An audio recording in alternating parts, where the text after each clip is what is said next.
You're listening to Behind the Drop podcast, where we take you past the lights, beyond the decks, and into the minds of artists that shape the global EDM scene. I'm Erica Corona, coming to you from Bay Area, California, where underground culture meets worldwide sound. Our third episode features a viral DJ sensation, LAERZ, whose music and social media content have captivated millions. From making music as a street performer to now becoming a headliner for music festivals and concerts, we joined him for his SF show at Monarch during his first US tour and sat down to discuss his journey as an artist. Now let's go behind the drop.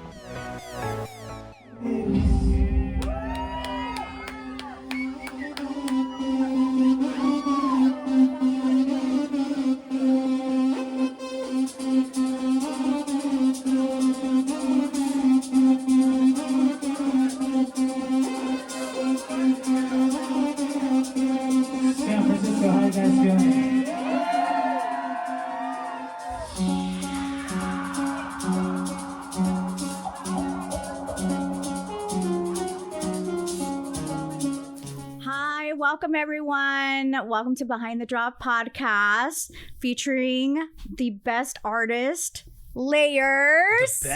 The best. Most viral sensation on TikTok and Instagram. Welcome to the podcast. How are you? I'm happy to be here. I'm glad that you invited me. Thanks for having me on here.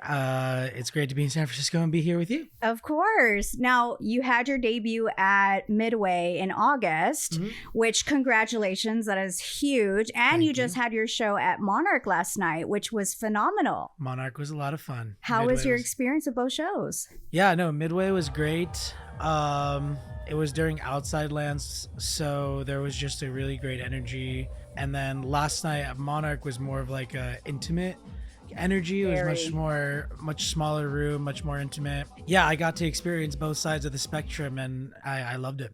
Yeah, the crowd last night was just phenomenal. Yeah. I was in the crowd.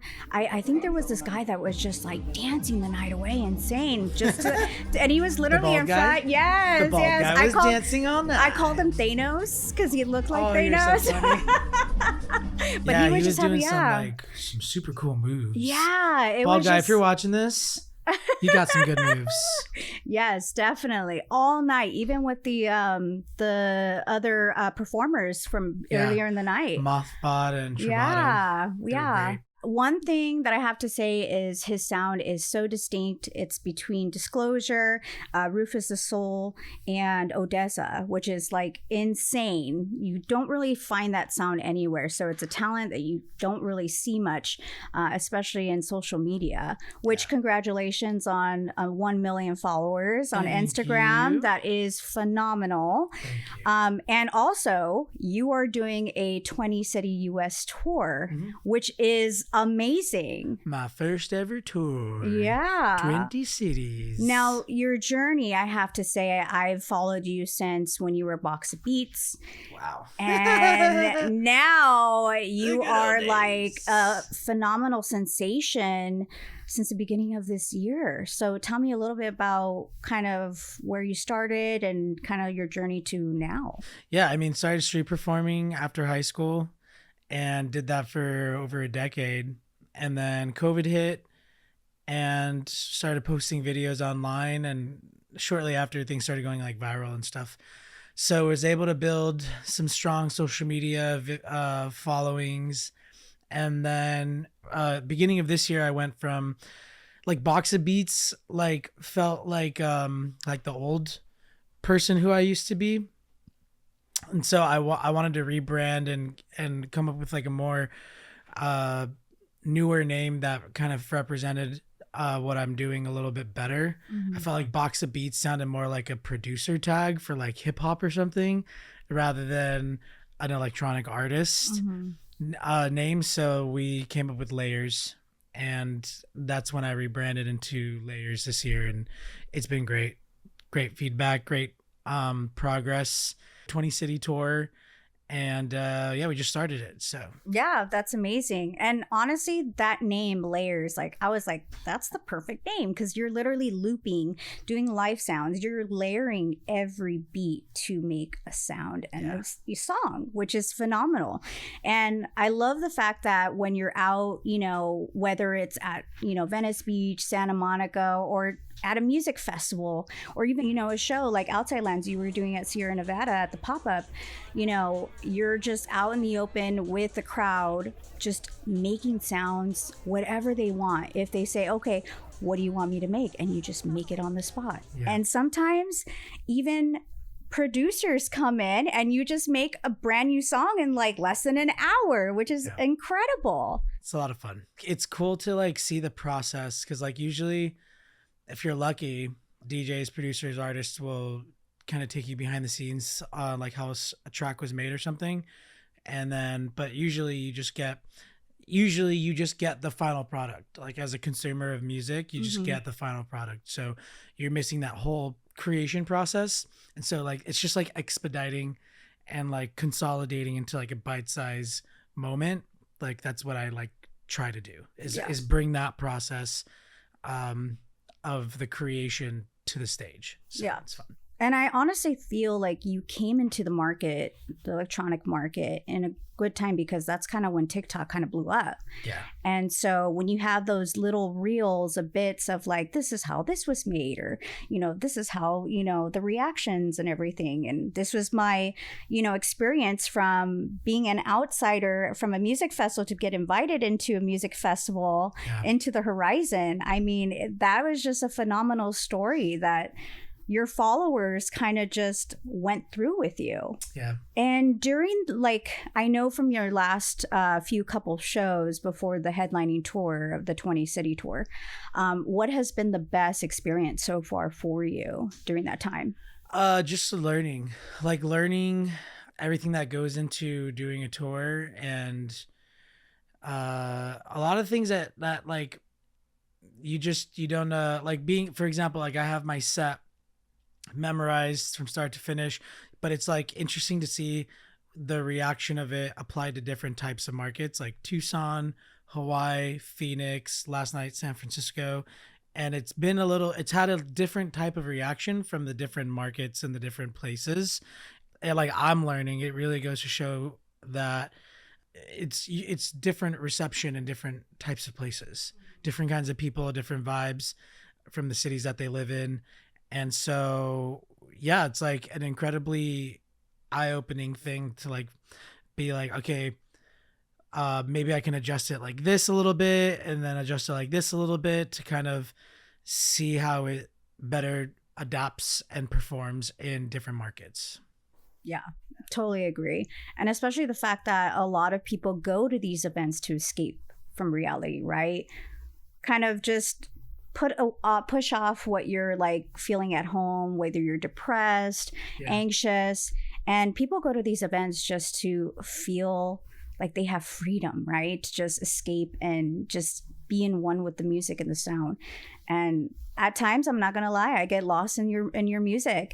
You know, I have to say, when I was in the crowd last night at your show at Monarch, you played Inner Bloom.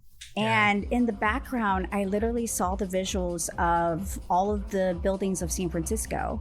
That was a huge like thought for me process of, wow, you like I've seen you going from box of beats to now just a phenomenon of a talent. And I'm just so proud of you. Thank you. Not just as an artist, but as a friend. And, you know, especially being in this market is really tough. Yeah. And especially with how social media is, which that's my next question. Very tough. Yes.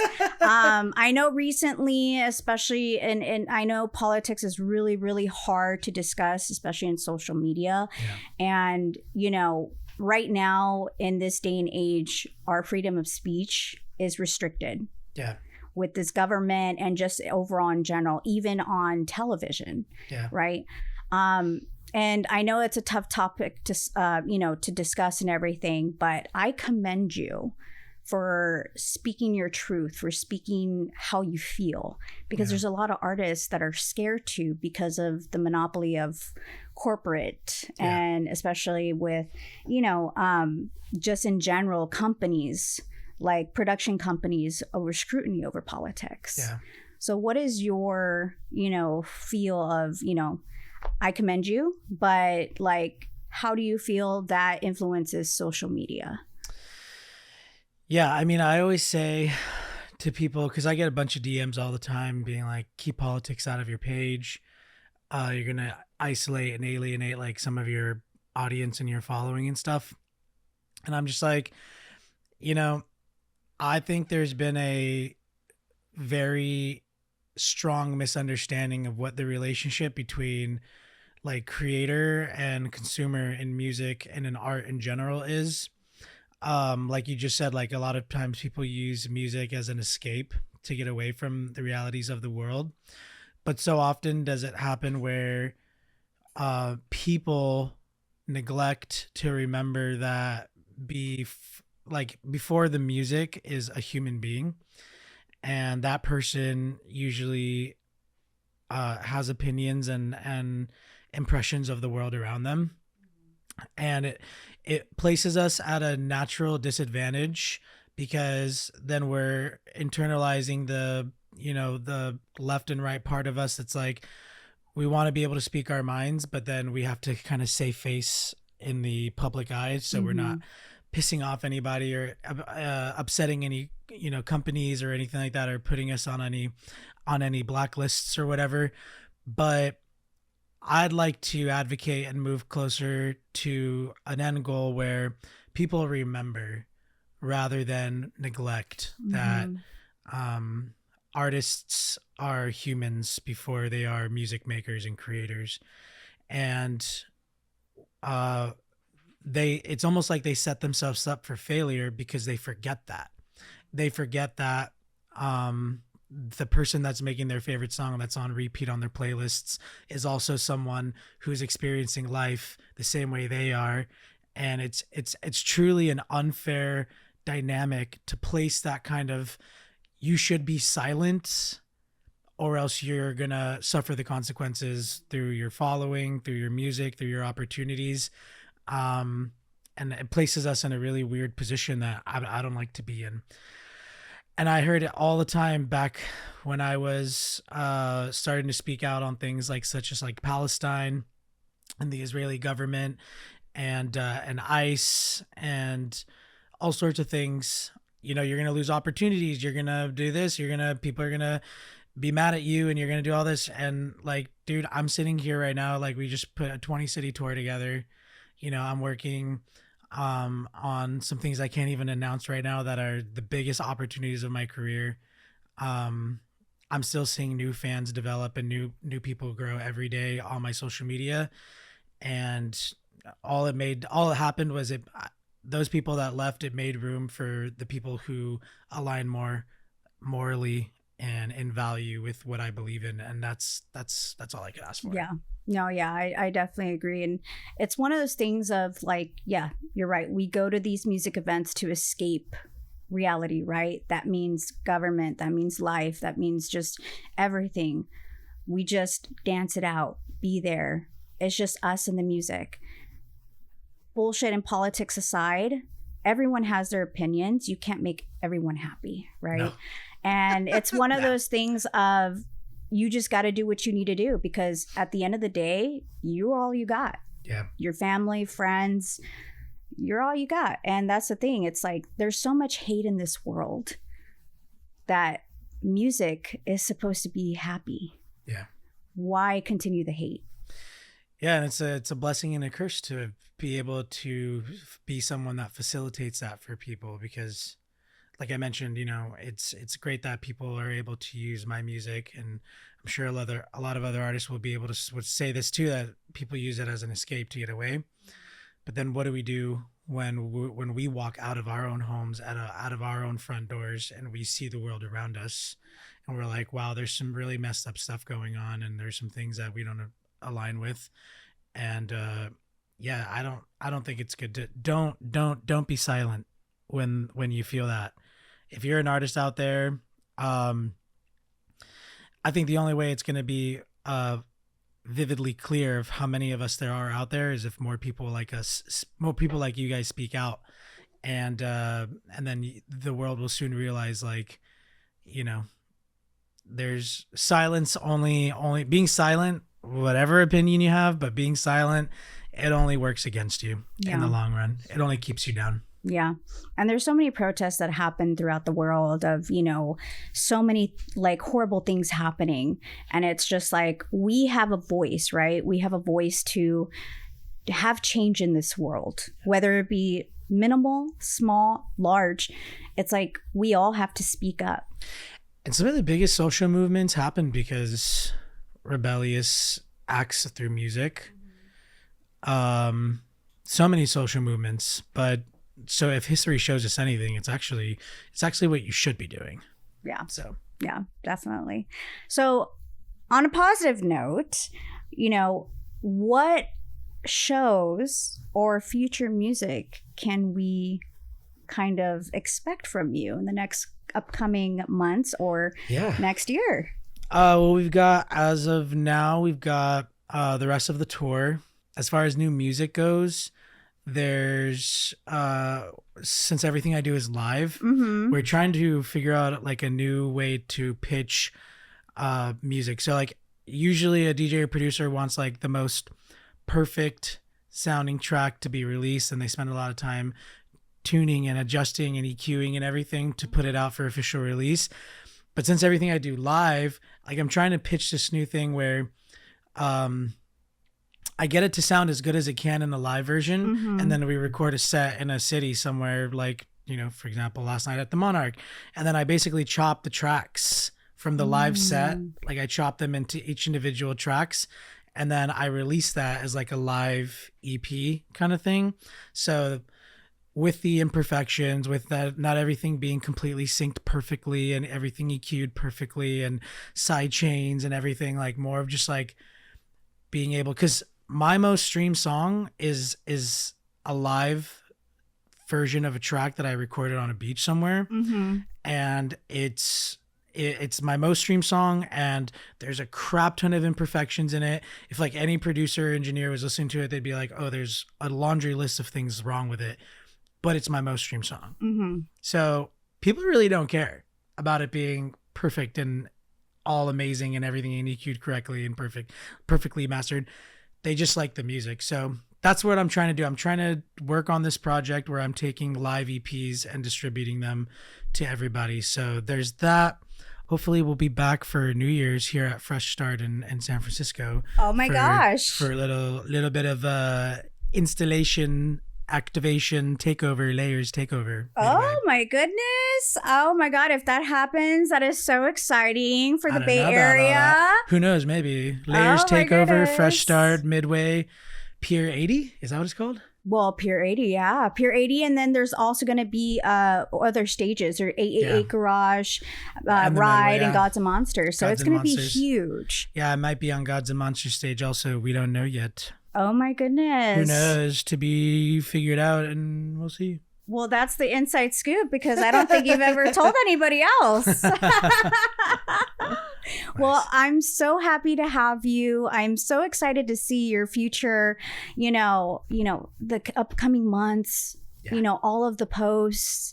I'm so excited to see you, expand the horizons of what you're capable, and your talent is reaching the limits, right? Yeah. And the thing is, I can see you hopefully opening up as kind of an opener for either Rufus or Disclosure or even ODESZA here in the Bay Area. That would be amazing. I'm manifesting that for you because I could totally see it. That would be amazing. We've been manifesting Rufus for a while. Yes, I know. I'd love to open for Rufus. Or just be on the same bill. That'd be nice too. So Rufus, if you're watching, you have to hire him to be an opener. Just saying, he's amazing. We'll see what they want to do. No, I don't know. I can't do an Australian accent. I'm terrible. No, I know. And I'm proud of you. Congrats on everything with the podcast. Thank you for having me. Of course. It's been so fun. And make sure you guys are subscribing and liking and commenting and watching the other episodes. And this is just you've seen me grow. You're gonna see her grow. This thing's getting off the ground and she's making moves, and I'm just proud of you. And thank you for being such an advocate for the music scene out here in the Bay Area. Thank you for spending your time and your energy that you've been given in this beautiful lifetime and committing and dedicating to like highlighting artists and their moments in their careers and bringing it to more people to help advocate for them and share their stories with people. It's amazing. The world needs more of you. That's the thing, is there's not many female dominated, especially in the music industry alone. And not just that, but a lot of the music industry has changed since COVID. Bay Area was very community based, and that all changed after COVID. So bringing the community back together is kind of my mission. And it's just not artists. It's people who work in the music industry or involved in the music industry, because there needs to be a platform for, you know, resources on how do I get involved? How do I join? Yeah. Reel them in, bring them in. All right. Well, you heard it first. LAERZ might be at fresh start, but we shall see. But subscribe, like, follow him. And if he's at a show near you, buy those tickets to see him live. But we will see you at a next upcoming show soon, and hopefully another episode in the next couple of years. Amen where you're like, that. Can I say one more thing? Yeah, go ahead. This is the list of all the stops on tour right here. This is it. If you see it pop up on the screen. Yes. I don't know if it's going to pop up on the screen, but I'm showing you here right now. So if you want to come to a show, come hang out at one of these places with me in the next couple of months. I love you guys. All right. Well, we love you guys, and we'll see you until the next episode. If you enjoyed this episode of Behind the Drop podcast, don't forget to add us on all social platforms on Instagram, Facebook, Twitter, and TikTok at Behind the Drop podcast. You can find our episodes on YouTube, Apple, and Spotify podcasts. Make sure to follow us for more episodes.